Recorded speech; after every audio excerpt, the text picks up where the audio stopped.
Hello guys, দেখুন একটা জিনিস আপনাদের সামনে আমি দেখাবো। এই দেখেন, এটা হচ্ছে একটা ওলের ফুল, যা আসলে আমাদের যে সৃষ্টিকর্তা আল্লাহ তাআলা আমাদের কত কিছু না সৃষ্টি করেছেন, তার ভিতরে কিন্তু অনেক কিছুই আছে তিনি খুবই সুন্দর করে কিন্তু সৃষ্টি করেন। তার ভিতরে এই দেখতে পাচ্ছেন একটা ওলের ফুল।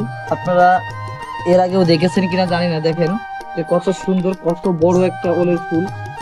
আসলে খুবই সুন্দর করে আল্লাহ এটি সৃষ্টি করেছেন আসলে আমাদের জন্য। তা এই আল্লাহ তাআলার সৃষ্টিকে আমরা অবশ্যই সম্মান করি, আর এই সৃষ্টিকে অবশ্যই আমাদের মেনে নিতে হবে যে সৃষ্টিকর্তা কিন্তু সবকিছুই সুন্দর করে সৃষ্টি করেছেন। দেখতে পাচ্ছেন যে কত সুন্দর একটি ওলের ফুল, অনেক বড় একটি ওলের ফুল। কিন্তু এটা হয়তো কেউ কখনো দেখেছেন কিনা জানি না, তবে আপনাদের সামনে তুলে ধরলাম, অনেক বড় কিন্তু এটা।